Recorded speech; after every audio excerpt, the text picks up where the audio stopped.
dueling mics because I am unsupervised with unlimited access to Amazon Prime, and I just buy stuff. So, once again, I have from the UK, Mr. Jordan Springer. How are you, sir? Yes, very well, thank you, my friend. How are you?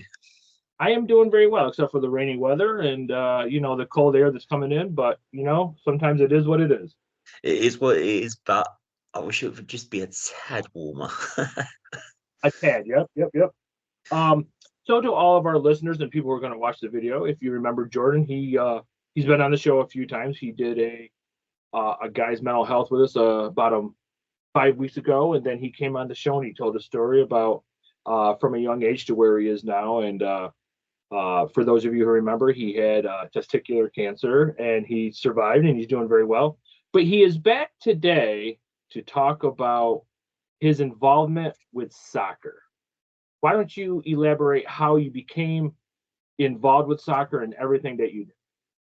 Yeah, no problem at all. So, pretty much when I was in senior school or high school, and I was about 15 years of age, my PE teacher, obviously because of the dyspraxia element that we talked about in previous shows, Jeff, and it was he came to me and said, "Well, I know that you can't take part in lessons, but how about if you observe what I do, help me set up little bits and pieces? So that might be just putting some cones somewhere, or um, yeah, just setting up for PE lesson if you like, because I couldn't take part in it physically. How do you feel about that?" And I said, a bit shy, like but whatever you want me to do, I'll give it a try.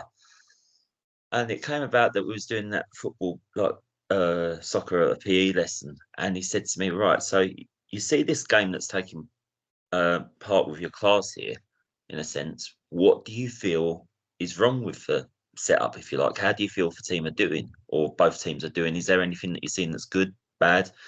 And I said about stuff like passing and everything like that, and then it just came quite a big word, I suppose, but it's like it seems a bit compact. And he said, "Do you know what compact means?" And I went, I've just heard it, like. And he said, "Well, that's an outstanding word. It means pretty much tight and everything like that, and not being all over the pitch and spreading out, etc." I said, "Well, yeah, I suppose that's what I feel." And he said, "Well, you've hit the nail on the head there, very impressed, etc." And as the week's gone on, every time we had a PE lesson or sport lesson, we did football. And I was picking up more and more things from him. Like he said, "This is what I'm going to show you how to do here." So it might have called someone out from class or one-to-one chat saying, "This is what you could have done better," but with me and host here. So I could take in what he was saying and picking up the technical side of it. And I enjoyed that really. It was like, I suppose I felt, even though I was a student of the same age, I didn't feel inferior, if you like. I felt part of it somewhat. And it came about that I've had him for that year and everything. He said, "Why don't you, when you can, because when you turn 16 here, you could do your first soccer badge or qualification." So he said, "When you turn 16, do you feel that you could do that?" And I went, "Not really, because again, new people, new environment, football, soccer, it'd be like overwhelming, if you know what I mean." Um, he said, "Well, just give it a try." He said, "If you don't want to, I'm not going to force you. But I think with your knowledge and everything like that, and you've got a real knack for soccer, why don't you do it? And just see how you get on from that first badge or first qualification." Uh, well, Oh, did I lose you? they said about volunteering and everything like that, like even at college, like you look into charity work or sport work or anything like that.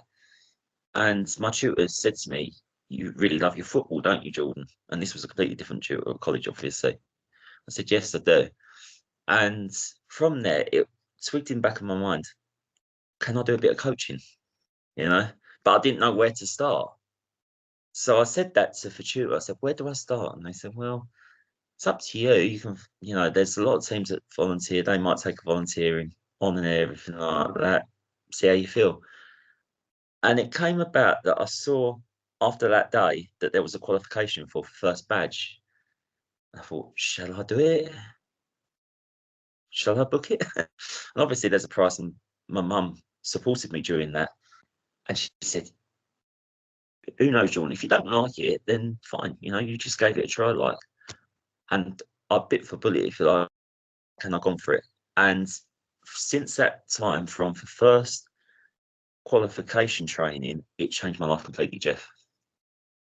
Awesome. So, for somebody like me, what does qualification mean? What does Yeah, so pretty much when it gets how do I put it? So the soccer system works that you have your level 1, which is your beginner course. Then you go into your level 2, which gets harder if you like, but it's when you're working with more college students, say of that age. You learn about the stuff side of that things. There's a level 3, which is like a UEFA, what they call UEFA B license. So UEFA entitles you, if you get your UEFA B, you can work. Sorry, I should have said level 1 and 2 incorporates you can only mainly working for UK, say, or US doing soccer camps over there actually. But when it comes to UEFA B level 3, that is when the door opens completely. So you can work UK, Europe, America, Australia, okay? anywhere really. And again, that would be in the sense of that with that, again, you'll be working with probably youth ages and everything like that, but at a good youth level. And then it goes on to like UEFA A and UEFA Pro license, which gets more technical, but the pro license is what you see the top soccer coaches have in the game. I've only got to my level 2 at the moment in time, purely because, and I've passed the level 2, because of health issues and everything like that. I've not been able to go forward with the level 3. But that is my goal. That is my aim. Pardon for pun. And I've already considered looking at coming over to America to do some soccer camps over a summer or whatever, to get a feel, get an experience, and help any, United States residents or kids or pupils, students, whoever, in their soccer. I think there's just a technical problem because every now and again you just freeze, but I caught what you're saying. So from what I know of you, and I know we talk regularly off the program, you're going to achieve your goal of level 3. And I'm going to be there supporting you. So when you started out in level 1, that was just like the beginner. Was that for you coaching or beginning soccer players? Thank you. So for that would be coaching. Okay. I was coaching students then. So I think I mentioned it briefly on the last pod with you. I can't remember, so forgive me if I haven't, but I'll explain now for the listeners in case. So it came about with the first role that within college and that I didn't know where to go. And again, it sort of twigged in my brain. Thought, well, I knew my old sport tutor at high school. I knew the club called SHOTS, which was Schools Helping Out Towards Success, it stands for.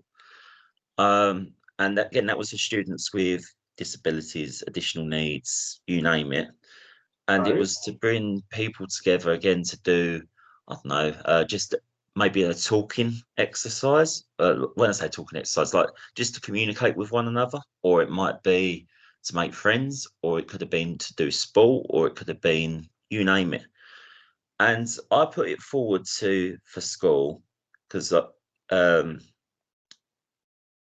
felt that how high school helped me was to develop my social skills with one another. I thought, why don't we combine the social skills and with the talking and with the rapport with one another to build it into a soccer fashion, and then we'll build on that and make it a teamwork environment. And we'll do little soccer activities, but also at the same time, it was just a main ethos of bringing teamwork together, and just communicating with each other on a level that you felt that you didn't feel shy to talk to one another. You could go into your lessons when you was outside of that club feeling a new person, a refreshed person. And I did that for about 4 years. And it used to be starting on a lunchtime, and it progressed every lunchtime. It was every day that I did it on a lunchtime basis. It might have been an hour, but that was enough because it was time to put your own stamp on things, if that makes Mhm, sense.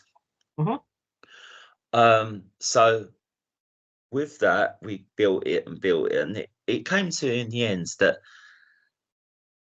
people and not patients, students, sorry, that's the word. It's Students were okay. feeling very dependent on it, if you like. They was getting the draw, if you like, and I was thinking, I want to come to school now because of this club of a lunchtime that breaks up my day to help me with maybe a bit of soccer, a bit of social interaction.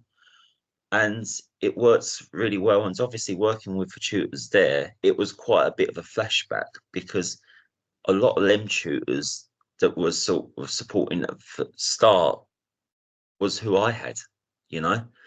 So it was a bit of a responsibility, even though I was going 16, 17 years of age. They were saying to me, Jordan, it's up to you. You can do what you want to do with students. We've got faith in you, what you want to do. Go and do it. We'll be here in the background if there's any behavioural issues or whatever, but just go and do your own thing. I thought, like, wow, you know what I mean? I didn't expect that so early on, Jeff, you know? Yeah. So, as you're talking, I'm making notes. I remember the first couple of times that we had talked on camera. One of the things that you said a lot was growing up, you were really shy. You didn't really uh, make a lot of friends. I mean, everybody can watch the previous show and they'll learn about your life. So I wrote down the social interaction, and which I think for you and with what you got coming up is really important. And it sounds like to me through coaching soccer, if it's okay if I say you're coaching, Yeah. and you're helping people, I think this is also helping you in a way. I think this is it, it's sort of, if I'm not looking at it in one angle, you could say it helps me forget about my issues in inverted commas.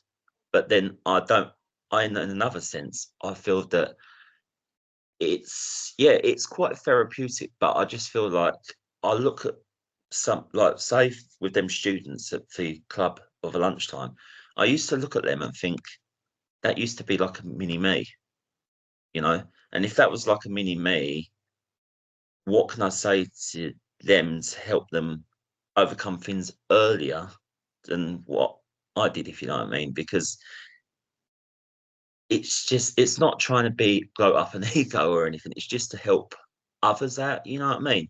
And that's what I feel is the best feeling from it, the most satisfying, rewarding feeling from it is that you feel like, okay, like again with that club, some students used to come up to me and say, "Oh, I feel like I'm being picked on in class," or "I feel like I'm for stand out of class that I'm so quiet and everybody else is chatting. Why is it me?" You know, and for students to come up to me then again, like I say, when I was 17, 18 years of age, Jeff, was a huge thing, a huge responsibility. But I had to sort of think, okay, what would I say to myself then? You know, what, Exactly. and I think in a sense of them students, it was like, again, building that trust up because I felt, as we've said before in previous podcasts, after having that in the early school years with that teacher, I've looked at it in a sense of, I've got a lot of personal feelings, which I don't know if they're appropriate to air on here, if I'm honest, but I look on it and think, I just want to make sure that they feel that they're being listened to, that they've got respect, feel understood in the situation of they're not alone. They can reach out. It's okay. Everything will be okay and everything will be dealt with. You know, when it came to students coming to me saying about I feel inferior to the rest of the class, for example, that I stand out, I said, okay, well, don't feel pressured. When the time is right for you, feel comfortable when you know your own space more than anybody else. Who's your tutors, for example? And they used to name maybe 3 or 4 tutors that they've had that they had in their school years. And I was like, I know them from my own experience, from what they're like as a tutor. So it was building up a profile, if you like, and a connection between the student, myself, and their tutor to get the best outcome for everybody, you know? I could not agree more. And our listeners and viewers can go back and watch the Jordan the I forget what we named it, but so my point is, so those are familiar with the show, your show, knows how you came up and everything that happened in school, and you have taken that negative and you have flipped it 360 degrees into a positive, that you're inspiring other individuals, instead of like lashing out or something. I think what you do is you reflect what happened to you onto them in a positive manner, and you encourage them. I like to encourage them, absolutely. I think this is it again. It depends what sort of, I feel like, again, age group that you work with. Because say if it's like young kids, say if it's like early school years, like I was saying with the previous tutor, you need to give them that more comfort, more encouragement to make them feel that they're okay.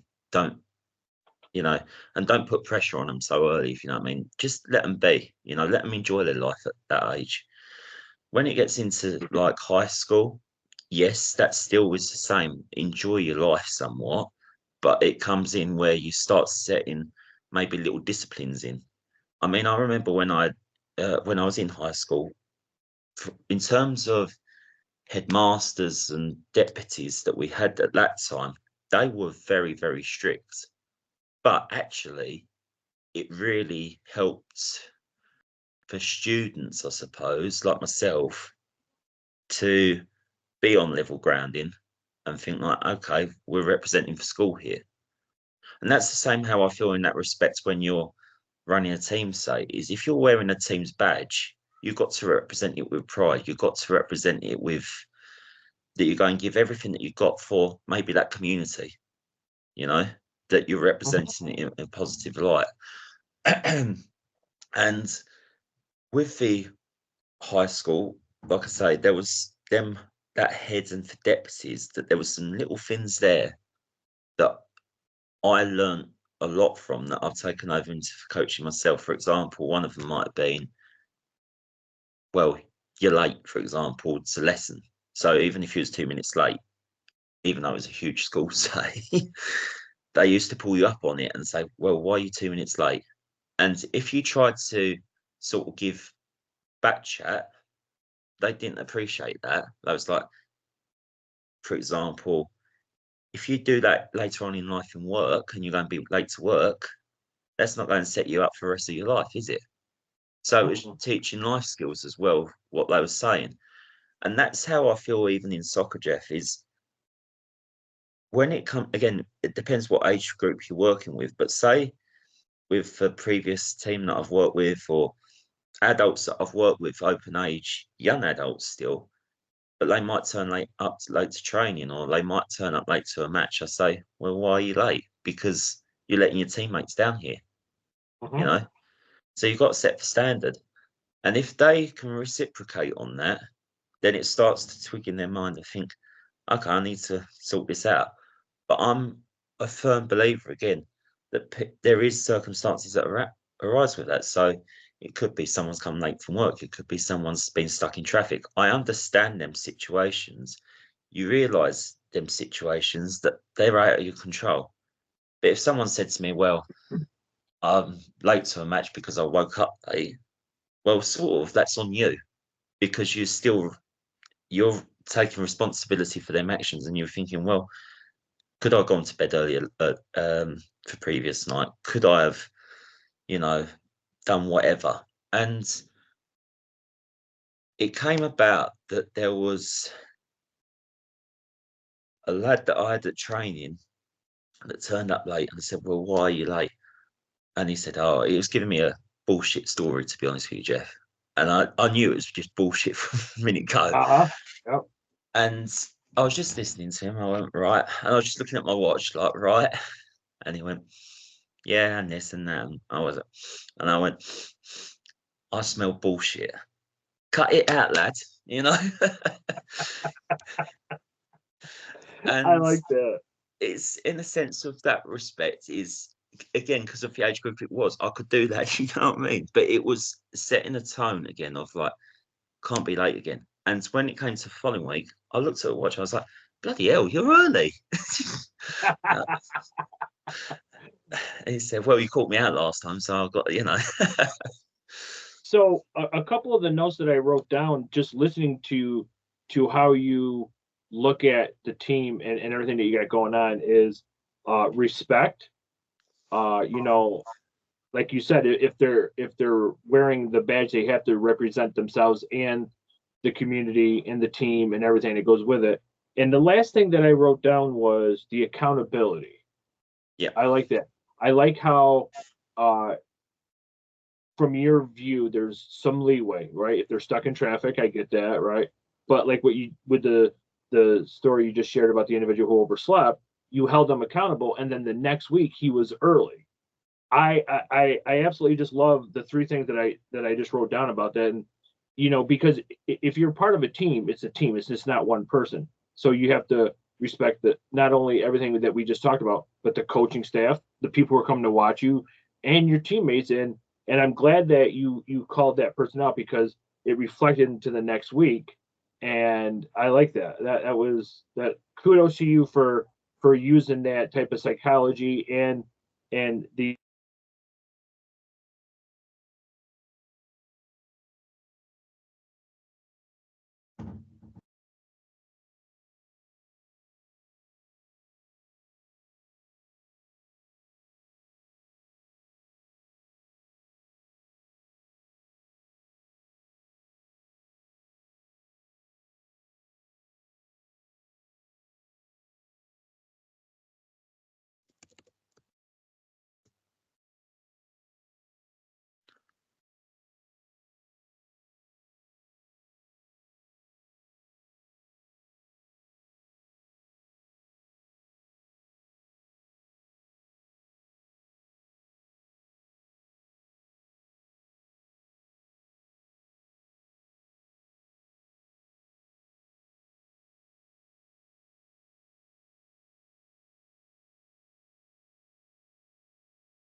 UK. Here in New York, we just had some massive high winds and it knocked out the power. So all of my that I was currently using that was on the Wi-Fi just got right out the window. So I had to go and get the phone and stuff like that. So, but we are back. We're talking with Jordan about soccer and how that incorporates into his life. And because we don't know when we got interrupted, the last thing that I was talking about was the three things I wrote down about the respect, the life skills, and the accountability. I like how you were saying about the respect factor. If you're part of a team, you have to have the respect of your teammates, the coaches. Like you said, if you're wearing, the badge, you have to respect that. You have to show up on time. And it also will teach them life skills, which led me into the accountability part, where you had said that you had a person show up late, and he was giving you a bullshit reason, and then the next week, you told him just cut it out, and then the next week he was early, so that was a valuable lesson, and I think that's really important. Yeah, absolutely. I think this is it.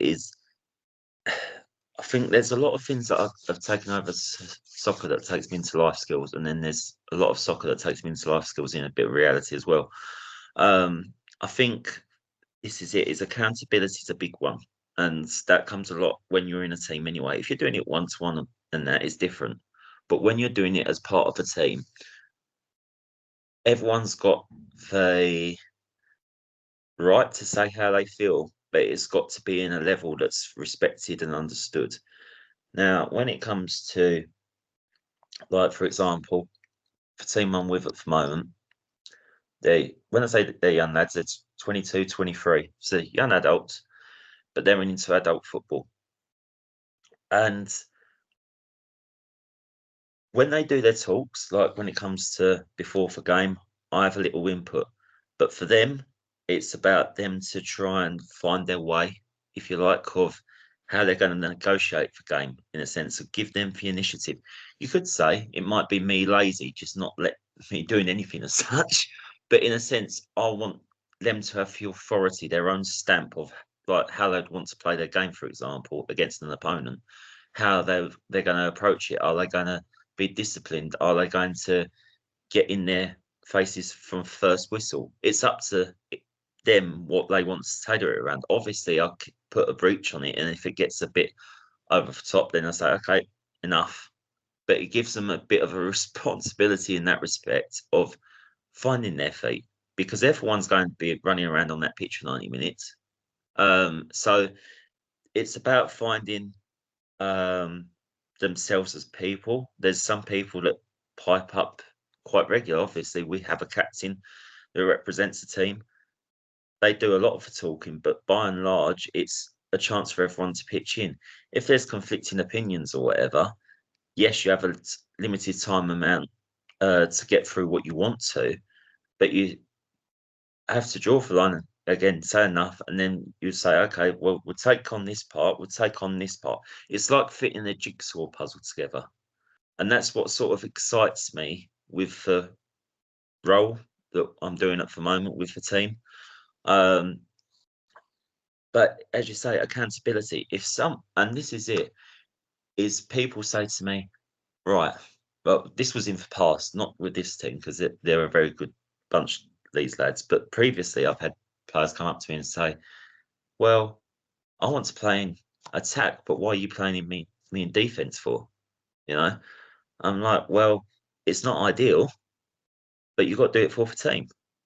You know, you're helping together to be part of the team, and it will help again build up your skill set, if you like, that you've got used to a different position on the field. You know, you can't always be in that same position every single week in that respect, you know. And they're like, there's been times where they're saying to me, well, that's shit. Why are you doing that? You're out your depth. And I'm like, no, it's not me being out my depth. It's just being open-minded about this.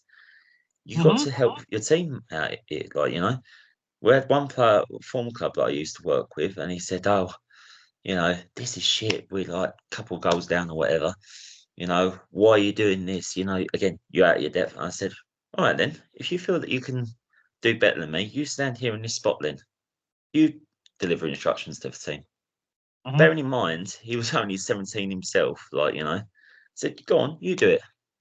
And he said, oh, no, I can't do that. I said, see, it's not that easy then, is it really? You know, but it's, again, not making them feel awkward or intimidated, but it's just bringing a bit of reality back into it as well, you know? So it's helping them as much as anything. I've said to you before, I think, Jeff, like off for calls and that. But my motto that I always go by in coaching is it's my job, my responsibility is to make the best version of you, you know? And I absolutely love that challenge, you know? And this is it. I've realised, again, any team that you walk in, any coaching that you're doing, it's not done overnight. But the bricks are laid every single day, you know? And it's how you keep on building them bricks. If only I was really good at taking shorthand. Sorry, I was taking a lot of notes. One of the two things I just wrote down, and the way you said it, it's like fitting pieces together like a jigsaw. Yeah. I circled this. I'm going to circle it again.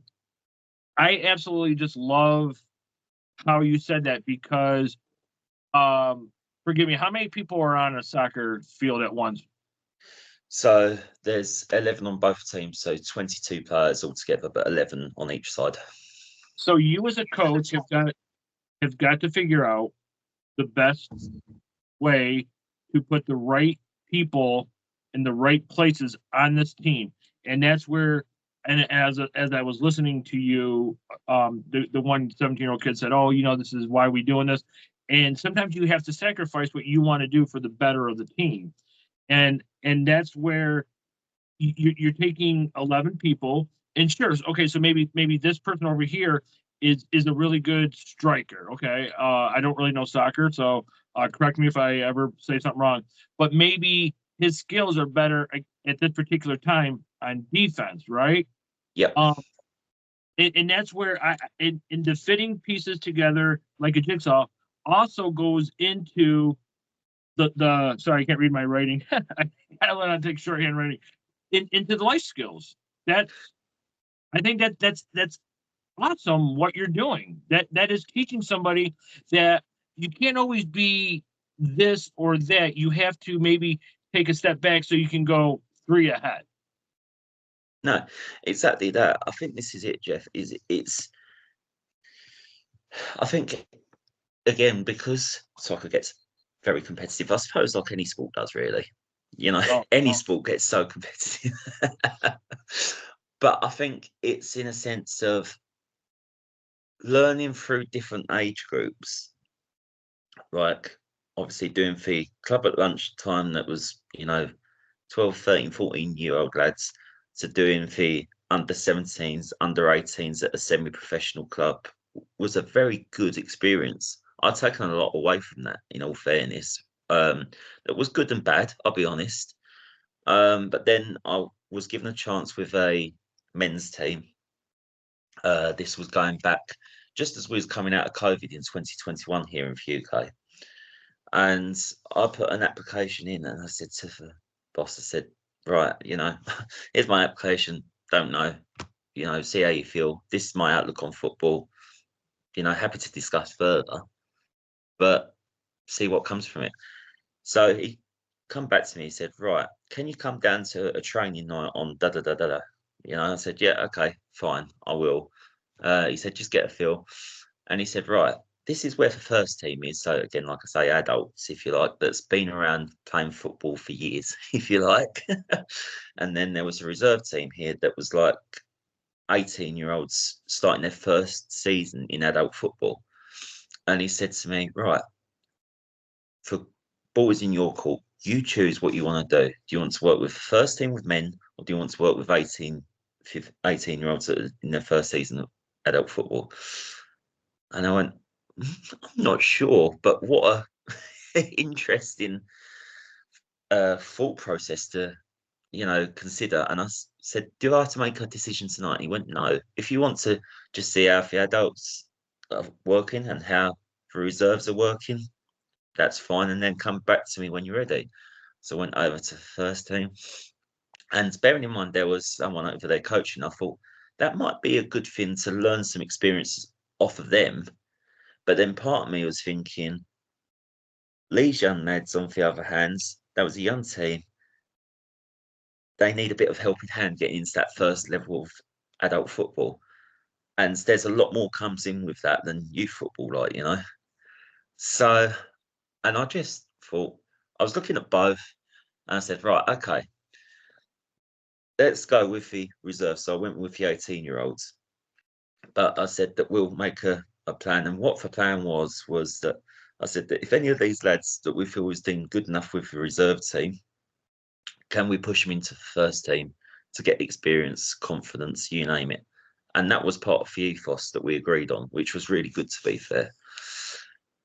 But it was, the reserves team. And I remember that I was watching training, like, yeah, they looked good. And the boss said to me, right, their first game is on this Saturday. Would you be able to make it? Just to overview, report back to first team management and myself where they're at. So I said, yeah, sure. He said, but I've heard and I know that they are really good. So I said, oh, okay, no problem. I went over there for Saturday, Jeff. And it makes me laugh even now because I have this conversation with a fella still, even about it now. Gone to the game on Saturday and it was a 4-1 defeat. And one of the boys walked off halfway through the match, resulting in our boys being down to 10 men. And I looked up and I thought, the boss has just sold me that this is a really good team. He's chatting waffle. He's chatting shit. And I said to the boys in the team talk, I went, so the boss has just sold me this, like the chairman, saying, you're really good. Where was that today? I didn't see anything like that. And I said, as for you walking off the pitch, you let your team down, you know? And I felt a bit hot. I felt really cruel after because that was the first real involvement that I had with them. And those first words that come out of my mouth, I went, that was absolutely shit, lads. Like, you know? And they all looked at me like, and you could see one or two of them sort of shaking, like, you know. And I felt, like I say, I felt awful after because I thought, oh, wow. Like, you know, and it was like a sudden hit of reality thinking, hold fire. I know I had to say what I had to say, but on the other hand, again, remember, these are still young lads here that you've got to be responsible for and Yep. everything like that. So I come away from that Saturday and yeah, it was stewing in my mind. Chairman called me up on Sunday and first team coach called me. How was it on Saturday? And I said, well, it's shit, but I feel a bit awful. And the chairman said to me, well, why? And I said, well, I said to the boys, it was shit. And he said, well, if you feel it was shit, say it was shit. Like, you know? And I was like, well, yeah, but that's in some ways, that's not really me. You know what I mean? Because I like to help others and not be so critical, you know, in that respect. He went, I understand, but if you saw what you felt, that's fine. Came to the training session on that Wednesday evening, and a lot of the boys come up to me, shook me hand, and they went, yeah, you was right, we was shy on Saturday, wasn't we? I said, well, that's the past. Move forward now, we're in for present. And for future is another game on Saturday. Tough game because we've got for league leaders.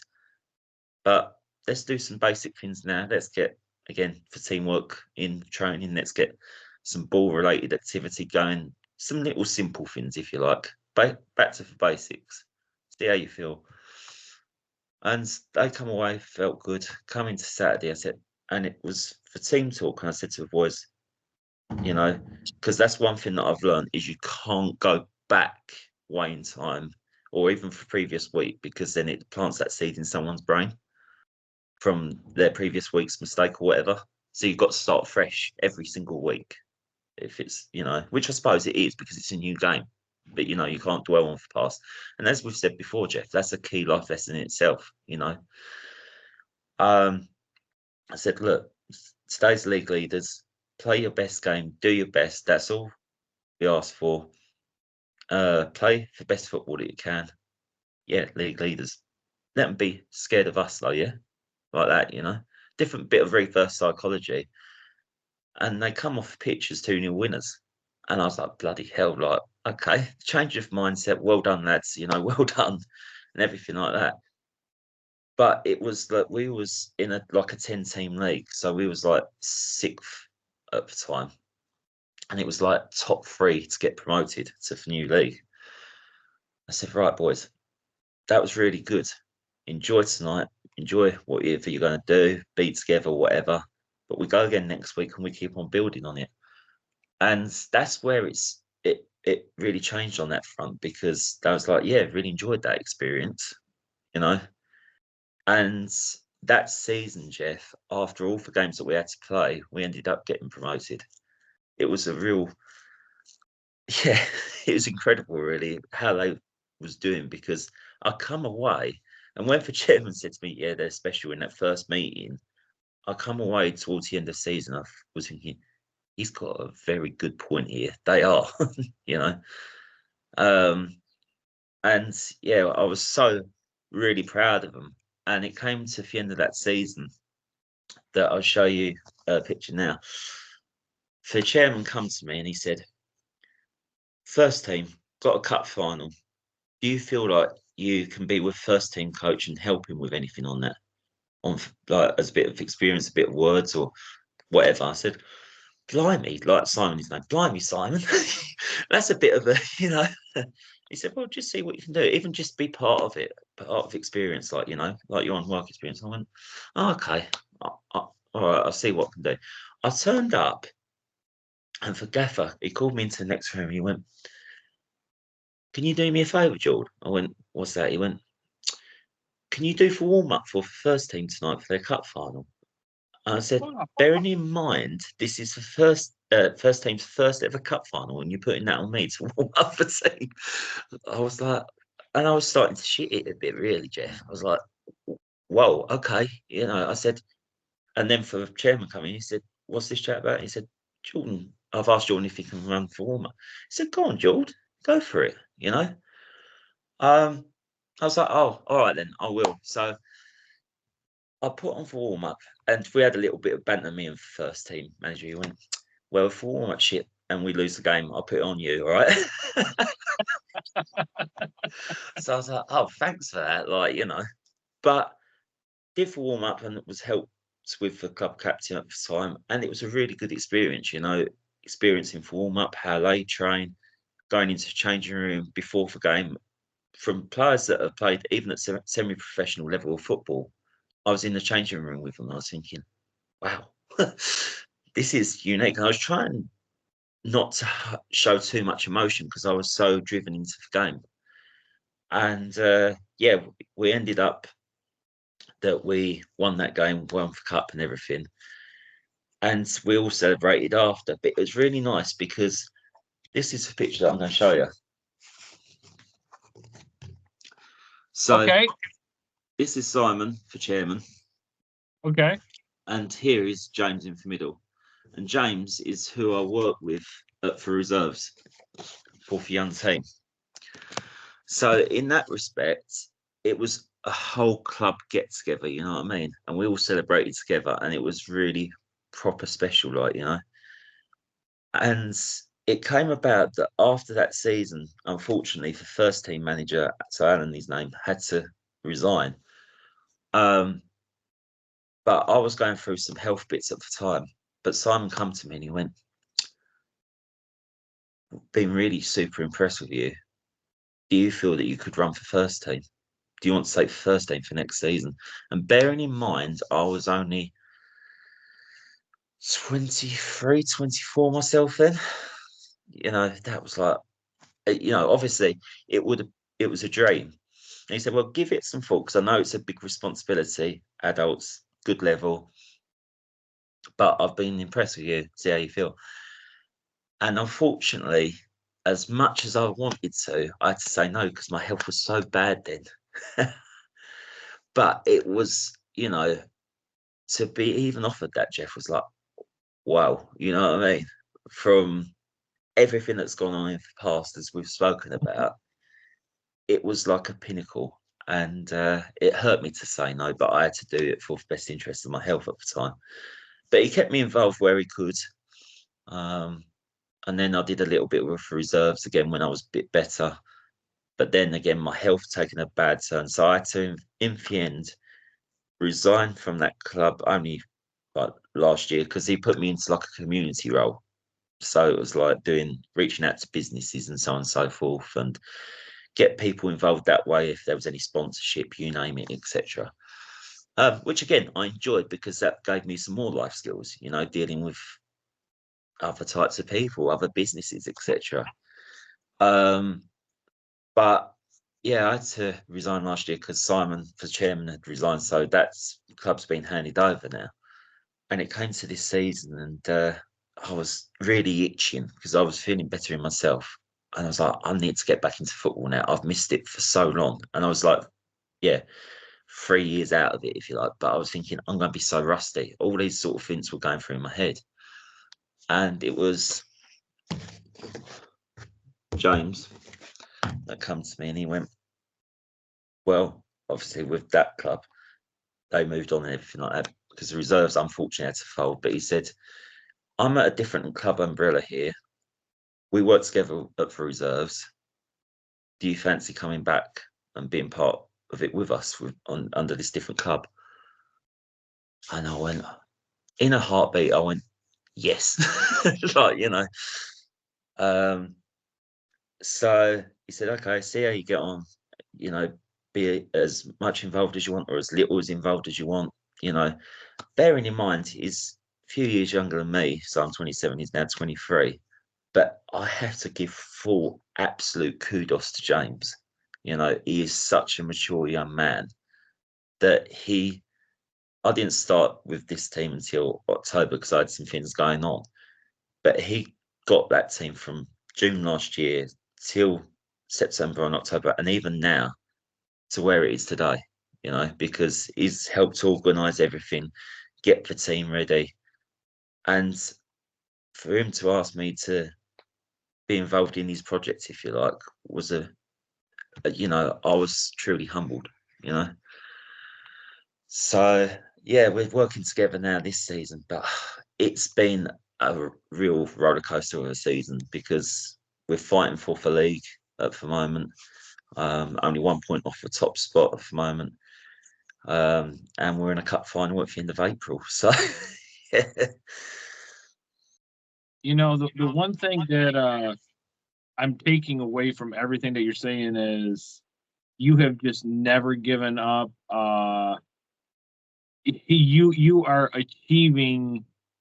Um, I when you rewatch this, you'll see me like smiling and shaking my head because you are a complete success story. I am obviously very familiar with your past and to where you are now, and to hear how happy you were that you were asked to do some coaching and you lost your first game, and then you came back and you won, and then you got praised from the higher ups, if it's okay to say it like Yeah, that. yeah.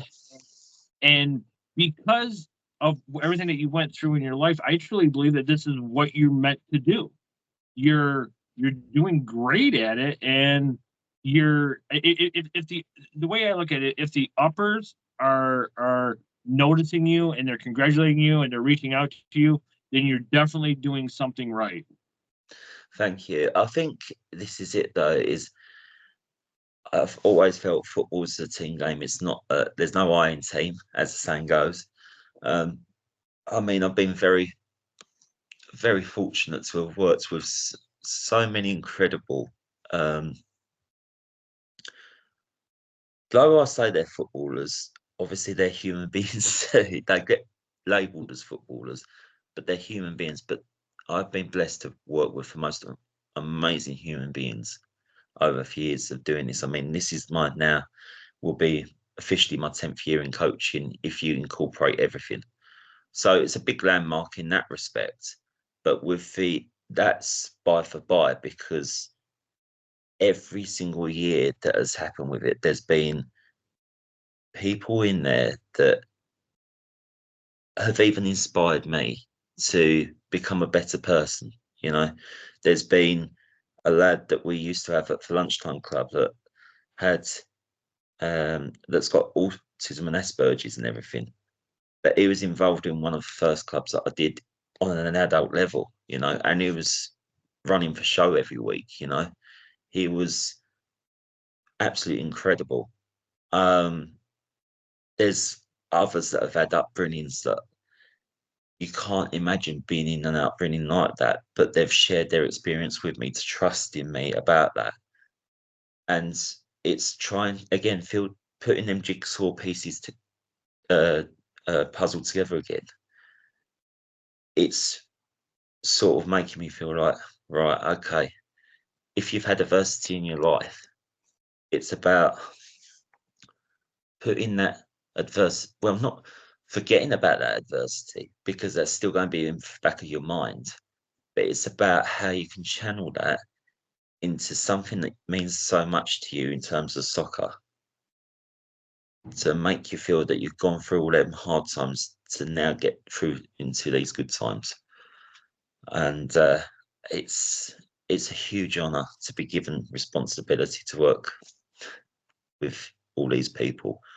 I mean, everyone used to say to me, it's not saying in an ego way at all, Jeff, but people used to say to me in 2018, I was blessed because I was given Essex Coach of the Year. So that's like state Coach of the Year over here for Essex. And honestly, that made me well up. But I was thinking, you know what? Again, it wasn't me. And everyone says to me, well, it was you that's got the award. You was the one that's put in the effort. No, it wasn't. It's everyone that's been part of that journey. And if it wasn't for them, well, thank you, obviously. But, they're the ones that have helped reach to that level. Absolutely. So we got like, maybe like another 10 minutes of the show. Some of our listeners and viewers may know or may not know exactly 6 days on the 22nd, you have your very first public speaking. Yeah, I don't know what word to use, but you're going to be doing public speaking for the very first time. And I know you're very nervous. I would like for you to talk about that. Of course. So yeah, yeah, I'm a I didn't little mean to bit throw you on shaky. the spot there. Yeah, it's again a huge privilege that being asked. I mean, I've been very fortunate that I have been able to do a little talk for my old college for sports students wanting to get in coaching before, and also with my former high school, which was really nice. But this is another opportunity, but this is a big opportunity to do a talk for, so it'll be for Lutterworth Town Football Club, and they're what they call a step 4 or 5. I need to get that right. Forgive me. But soccer side, and it'll be talking to their players to hopefully inspire them to hopefully reach new heights in their game. It's again, like I say, it's a huge honour. I mean, Jeanette and Brad's that's part of the committee there. I know very well. I've known them for quite a few years, but it's now come to a point that she's like Jeanette and Brad have come to me saying, you've helped inspire, and we want you to help inspire our team. So can you come in and do a talk for us? I was like, wow, okay. So yeah, that's information. We're looking forward to doing that, and that will be on Saturday. And yeah, we'll be talking. I'll be doing a talk, but it's public speaking, inspire, but also make it as interactive as possible. So it might be that I would say to it's not giving spoilers away, but in a sense of I might say to the team, well, what struggles do you have? If one pipes up and is bold enough to come up and say it's just because of confidence, then it'll be guiding off of that and saying, right, this is what you can do for your confidence to build yourself up, And it goes back to that phrase of Rome wasn't built in a day, but bricks are laid every single day, you All right. know. You have nothing but confidence. And I kind of sprung that last question on you because I know we have talked off camera about public speaking. I think you're going to do great. Is there a way? Obviously, this is going to be videotaped or something because I would really like to watch it. And if it's okay with you, I would like to somehow get a copy of that, and I would like to share that if it's okay with you, and let people know because um, you came from a very young age. You had some things growing up throughout that in your teens, and here you are being so modest.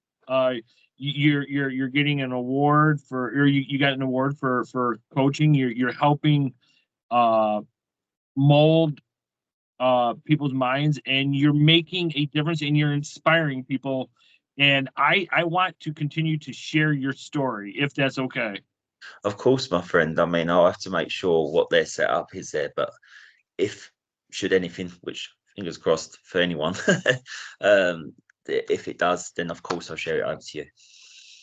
Definitely. And you know that on our platform, not only just YouTube, TikTok, but it's going to go, if it's okay, I'll put it on iHeartRadio and Spotify and Pandora, Amazon, so on and so forth, because maybe one day I'll be flipping through the channels, or I'll be catching Sports Center, and there'll be, the World Cup, and there'll be this guy named Jordan Stringer, coaching a team. And I'm like, hey, I actually know that guy. So, No pressure. yeah. I know, yeah. I'm just saying, you never know because you've already overcome so much in your life. So No, I appreciate it, Jeff. Thank you. And I think it's just, it's about, I think life's too short. People need help. And this is it. When I say people need help, I know that sounds like, well, but what I mean is in a sense of football, non-football, everyday life. People just need that maybe guiding hand or just a bit of reaching out and say, I'm struggling a bit here. you know, like it feeds into the mental health chat that we had, but reach Yep. out, you know, we're all here to help each other. We can have so many assumptions about the world, but I would say a high majority. There might be a majority that we think there's not a lot of support out there, but high majority there is a lot of people that be there to help each other. And I know that you'll do that, Jeff. You know yourself because you're a great gent yourself, and Thank you. I appreciate we'll that. help each other. And as I always say, like sometimes I go into maybe someone's TikTok live even, and I used Absolutely. like they said they've been talking or whatever, and I say, "Oh hi," and I say, "You like how are you?" I'm okay. Do you want to chat about it? No, but as I always say, manners cost nothing. You know, if you Absolutely. I can agree. reach out, that's what people need, and it can take a huge weight off your shoulders. And I hope that as time goes on, the world becomes more and more accepting of that, you know? Absolutely. Jordan, I know that you got to go. You got another commitment. One, I just want to say thank you for on a Sunday, taking time out of your busy schedule. I know that you had family over. Two, thank you for dealing with the crappy weather here in New York that knocked out the power, and we got interrupted, and I just thought it was on your end until my wife opened the door and said, "Hey, we lost power." I just thought it was, and three, I want to say thank you once again for trusting, JK's Rewatchable Hour, coming on the show and doing what you do. I want to do another show. I want to do more shows. I want to help you get to the next level. Thank And I can't wait to watch the video or listen to your public speaking next week. And whatever I can do, I just want to help you the best I can. I think that where you came from to where you are now, it's an inspiration. And so I like how you ended the show with, manners cost nothing. And I think that this world needs more kindness. So I want to say thank you for everything that you do, everything that you will do. I want the first autograph because it's gonna be worth some money, and I'm gonna be like, I knew this guy. Look at, I did a podcast with this guy. So, but listen, one thing thanks. I've learned from you, just before I let you go, is no matter what the obstacle, you're gonna find a way to get over it and achieve. So, just keep doing what you do and never stop. I believe in you. Thank you very much, my friend. Thanks for having me on. And absolutely, as you say, that's the one thing that I've learned. Life, we say life is short, but if you need, as we were saying at the start of the talk today, Jeff, and this goes for anyone, if you've got anything that you want to achieve in your life, for your job, anything, go for it. You've got nothing to lose and take it at your own pace. It's only for the outside world for that peer pressure and you saying you got to do it now. You know, do it in your own Mhm. time. And once you found that in yourself, you'll feel a lot more happier.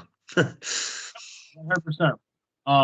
Ladies and gentlemen, this has been, just a segment of JK's Rewatchable Hour, Dueling Mics with J Dubs. Once again, great friend of mine from the UK. I know he's got to go, so I'm not going to keep him anymore. But Jordan, thank you for coming on the show. I'm going to stop recording. So 1 second. Thank you, Jeff.